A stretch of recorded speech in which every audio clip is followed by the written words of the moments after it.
Hello बच्चों, कैसे हो? होप सो अच्छे होंगे और एडवांस की अच्छे से प्रिपरेशन करते होंगे।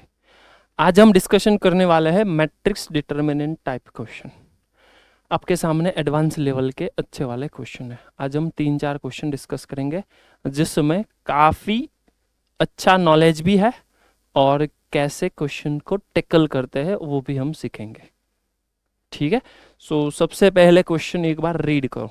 देखो, मुझे दे रखा है A I J B 2x2 non singular matrix. ठीक है। अब वो आपको पता होना चाहिए, नॉन सिंगुलर मैट्रिक्स मतलब जिसका डिटर्मिनेंट जीरो नहीं है। डिटर्मिनेंट जीरो है उसको बोलता है सिंगुलर मैट्रिक्स। अब ये दे रखा है नॉन सिंगुलर। ठीक है। तो सीधी सी बात है, कोई भी मैट्रिक्स है आई जे, उसका आप डिटर्मिनेंट निकालोगे तो वो नॉन जीरो होना चाहिए। उसको बोलते हैं नॉन सिंगुलर मैट्रिक्स। आगे बी दे रखा है कुछ ऐसा मैट्रिक्स जो n क्रॉस n है, क्योंकि यहां पे लिखा है n क्रॉस n, मतलब n n है। ठीक है। 1 1 2 2 3 3 ऐसे करके n n है। तो इस टाइप का पूरा मैट्रिक्स बन गया n क्रॉस n वाला, जो कि ये डायगोनल है, उसके नीचे वाला सब जीरो है, तो वो बन जाता है लोअर अपर ट्राइंगुलर। ठीक है। अपर ट्राइंगुलर लोअर ट्राइंगुलर में इस टाइप के क्वेश्चन आप देखोगे। क्या बोल रहा है कि लैम्बडा ये है, अच्छा, B minus lambda I equals to zero. तो ये तो सीधा सीधा कैरेक्टरिस्टिक इक्वेशन दे रहा है, कैली हैमिल्टन थ्योरम रिप्रेजेंट कर रहा है। इस हिसाब से जो भी आपको इक्वेशन मिलेगा वो होता है कैली हैमिल्टन थ्योरम। ठीक है। अब कैली हैमिल्टन थ्योरम मतलब कैरेक्टरिस्टिक इक्वेशन। अब कोई भी मैट्रिक्स है उसका कैरेक्टरिस्टिक इक्वेशन कैसे निकलता है। सीधी सी बात है कि देखो, एग्जाम्पल फॉर एग्जाम्पल, मेरे पास ए मैट्रिक्स है 1 2 3 4। इसका कैरेक्टरिस्टिक इक्वेशन निकालना हो तो वो कुछ ऐसे ही निकलेगा। ठीक है। इस हिसाब से आपको लेमड़ा का क्वाड्रेटिक मिलेगा। वो क्या मिलेगा, देखो, लेमड़ा स्क्वायर माइनस यहां पे होता है ट्रेस, वो बन गया 5, और प्लस के साथ में ये डिटर्मिनेंट निकालो तो 4 - 6, होता है -2। अब ये तो बन गया लैम्बडा का क्वाड्रेटिक। अब यही लैम्बडा का जो क्वाड्रेटिक है उसको स्क्वायर मैट्रिक्स सेटिस्फाई करेगा, उसको बोलता है Cayley Hamilton theorem. Every square matrix follow its characteristic equation which is known as Cayley Hamilton theorem, CH rule. इसमें से आप करोगे तो मिल जाएगा आपको A square -5a -2i equals to zero matrix. यहाँ पे आई लगाना पड़ेगा, क्यों? क्योंकि सब मैट्रिक्स में है। यहाँ पे -2 अकेला नहीं आएगा, वहां पे आई होना ही चाहिए। ठीक है। ये बन गया आपका कैली हैमिल्टन थ्योरम वाला कैरेक्टरिस्टिक इक्वेशन। और इस हिसाब से जो जो ये है लैम्बडा वाला और ये कैरेक्टरिस्टिक इक्वेशन, ये तो 2x2 वाला मिल गया। अब मुझे निकालना है बी का। अब बी तो है n क्रॉस n वाला, तो इस हिसाब से आप करने जाओगे तो काफी लेंथी होगा। ठीक है। बेटर है कि आपको क्या करना है, ऐसा सोचो। ठीक है। देखो, आई क्या होता है, 1 1 1 1, मतलब डायगोनल वाला 1 1 1 1 1, उसके बाद वाला तो सारे के सारे जीरो ही है। ठीक है। आप ये निकालने जाओगे तो आपको पता चल जाएगा कि ये डिटर्मिनेंट उसके बाद सॉल्व करोगे तो लैम्बडा माइनस ये फर्स्ट वाला, लैम्बडा माइनस ये सेकेंड वाला, लैम्बडा माइनस थर्ड वाला, लैम्बडा माइनस ये वाला। अल्टीमेटली इसका फाइनल रिजल्ट जो आपको मिलेगा वो कुछ ऐसे ही मिलेगा, lambda minus like this. Second मिलेगा lambda minus second, sorry 2 then after last में लैम्बडा माइनस ANN।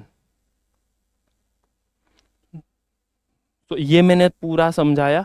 यहाँ पे आई की वैल्यू है 1 1 1 1 1 ऐसे करके, और बाकी यहाँ पर भी 0 ऊपर भी 0, क्योंकि आइडेंटिटी मैट्रिक्स वही होता है।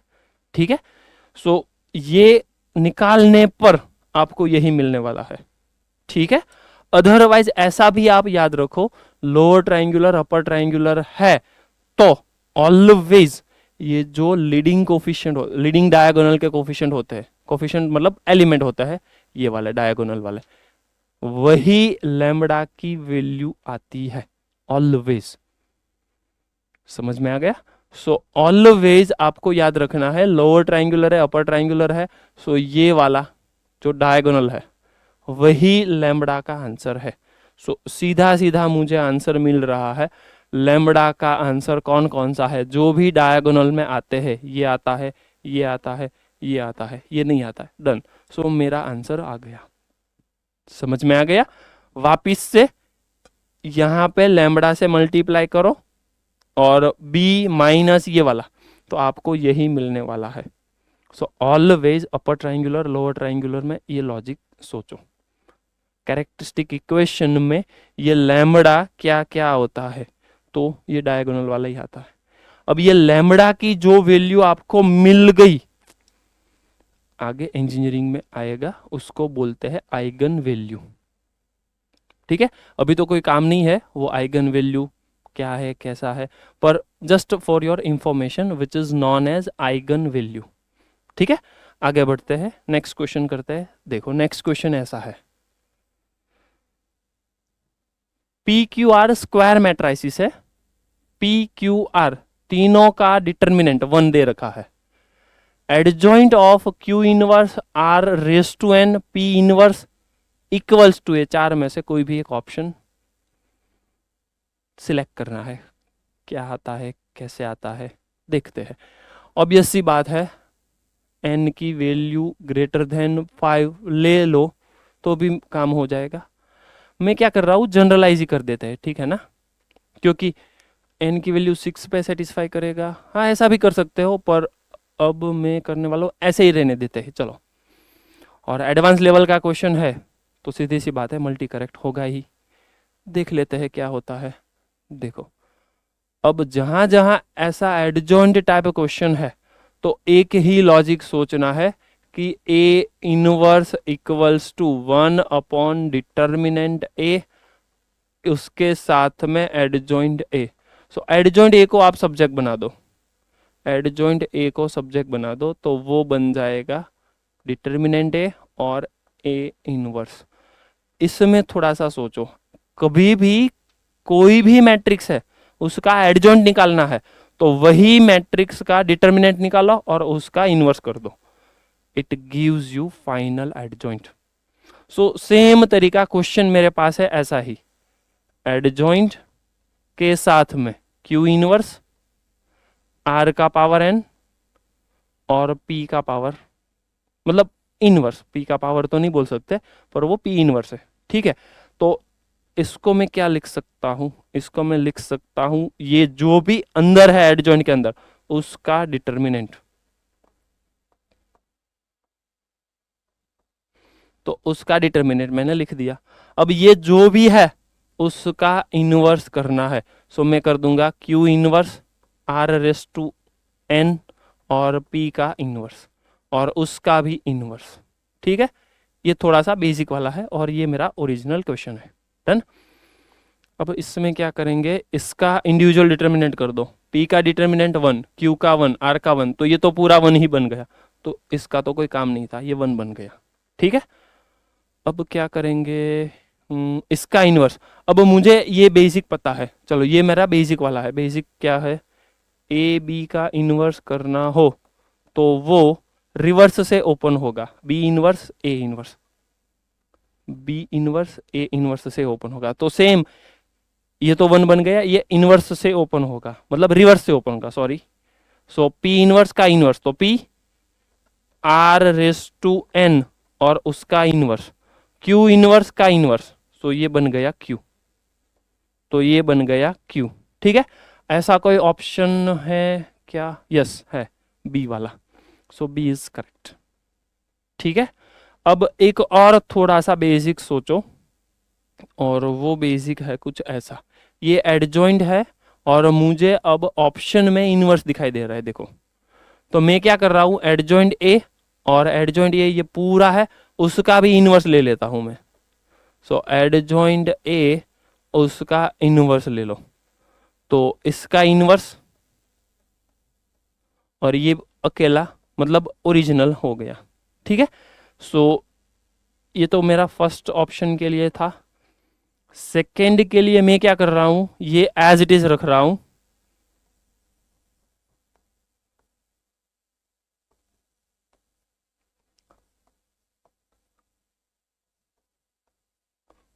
ठीक है, सो किसी का इनवर्स करना है, तो ये तो आ गया। अब ये वाला ओरिजिनल मैट्रिक्स है, अब ये ओरिजिनल मैट्रिक्स है, देखो। अब इसको मुझे सब्जेक्ट बनाना है, ए को, इसको सब्जेक्ट बनाओ, कोई भी मैट्रिक्स हो तो उसको मैं क्या लिख सकता हूं, एडजॉइंट का इनवर्स डिवाइडेड बाय ए और उसका भी -1 पावर, तो ये तो ऊपर चला जाएगा, तो मैं लिख सकता हूं डिटर्मिनेंट है और एडजॉइंट ए का इनवर्स। तो जो भी मैट्रिक्स आप लिख रहे हो उसका ही डिटर्मिनेंट और एडजॉइंट निकाल के उसका इनवर्स कर दो। आई रिपीट, सिंपल सा लॉजिक यही निकला मेरे पास कि कोई भी मैट्रिक्स है उसका डिटर्मिनेंट करो और एडजॉइंट का भी इनवर्स कर दो। ये मैं वापस से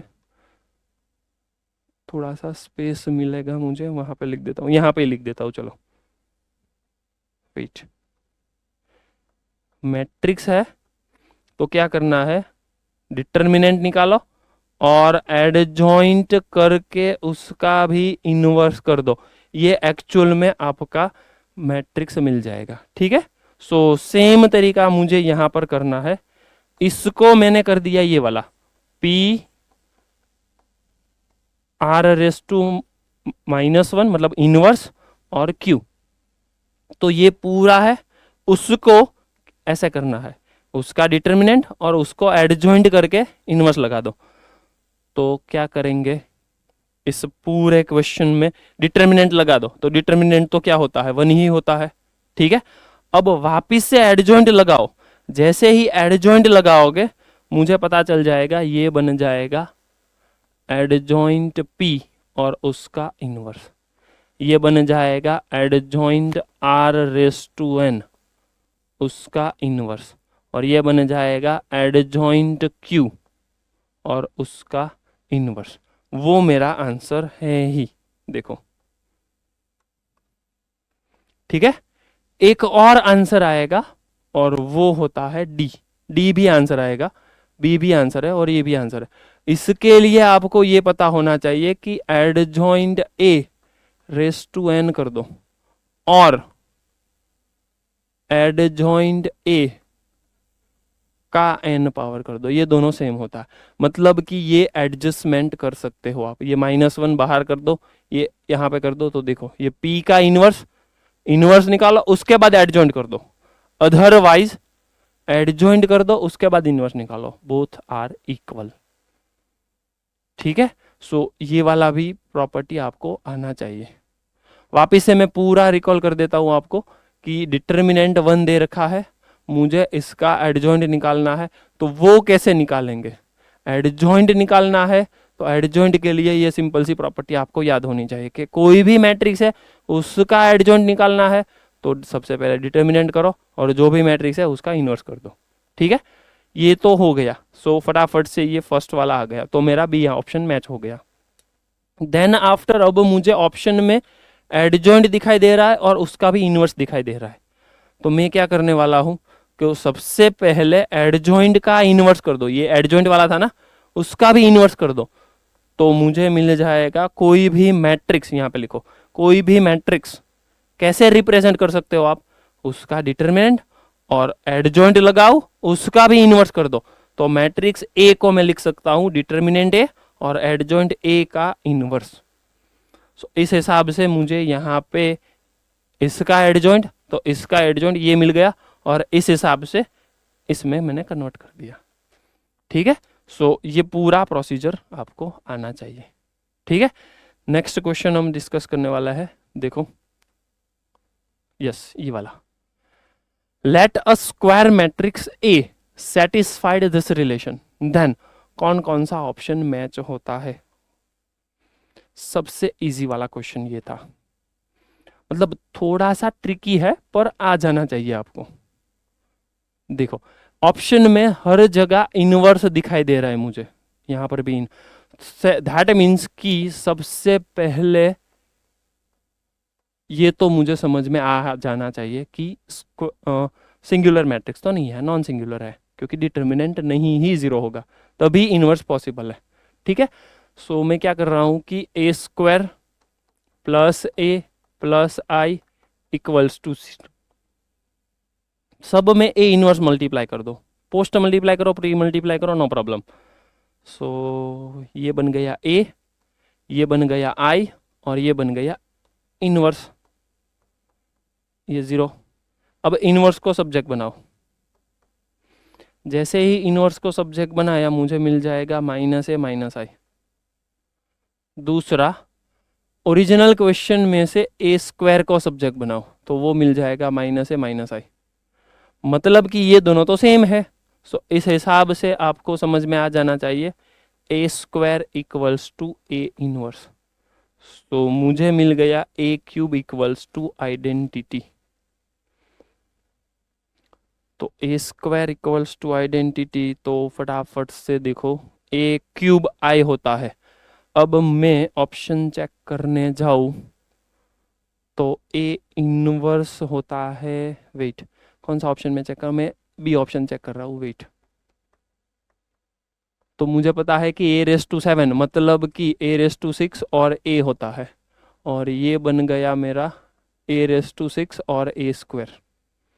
ठीक है, हाँ ए रेस टू 6 तो 1 ही है, आई ही है, तो उसका तो कोई काम नहीं है। तो ये बन गया ए प्लस ए स्क्वायर, ए प्लस ए स्क्वायर माइनस आई होता है, ए प्लस ए स्क्वायर माइनस आई होता है, तो ये बी तो करेक्ट हो गया। सही है, चलो एक और मैं फटाफट से कर देता हूँ, बाकी वाले आप कमेंट करके मुझे बता देना। ए इनवर्स है, चलो ए इनवर्स है, तो ए इनवर्स को मैं लिख सकता हूँ ए स्क्वायर, चलो ए स्क्वायर ये मुझे पता था। अब यहाँ पे ए रेस टू 5 है, A raise to 5 can I write A cube, हाँ कर सकता हूँ क्योंकि आई ही है, तो ये तो बन गया ए रेस टू 5, मतलब सी भी सही है, चलो सी भी सही है।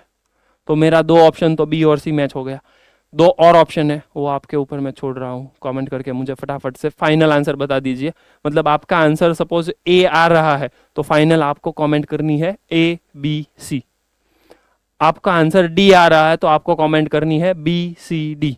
आपका आंसर ए और डी दोनों आ रहे हैं तो आपको कमेंट करनी है ए बी सी डी। ठीक है, सो फटाफट से मुझे कमेंट करके बताओ फाइनल आंसर इसका क्या होता है। चलो नेक्स्ट क्वेश्चन देखते हैं। इसमें तो क्लियर कट लिखा है नॉन सिंगुलर मैट्रिसेस, मतलब मैट्रिक्स। ओके, सो ये तो नॉन जीरो है। अब नॉन जीरो है तो इनवर्स करना है, मतलब कि मैं ए इनवर्स से मल्टीप्लाई कर सकता हूं, क्योंकि उसने क्लियर कट मेंशन कर रखा है A is non singular matrix such that ये होल्ड कर रहा है। तो A equals to A B minus B A. ठीक है, सो ये आपको दे रखा है। अब मैं इसको ए इनवर्स से प्री मल्टीप्लाई पोस्ट मल्टीप्लाई दोनों कर सकता हूं, क्यों, क्योंकि सिंगुलर मैट्रिक्स दे रखा है इसीलिए। सो मैं क्या कर रहा हूं यहां पे, सबसे पहले एक बार चलो पोस्ट मल्टीप्लाई कर देता हूं। तो पोस्ट मल्टीप्लाई करने पे यहां पे मिल जाएगा मुझे A B A inverse minus B, हाँ बी बी करेक्ट। और अब एक बार पोस्ट मल्टीप्लाई भी कर सकता हूं मैं, हाँ तो पोस्ट मल्टीप्लाई करो, सॉरी प्री मल्टीप्लाई।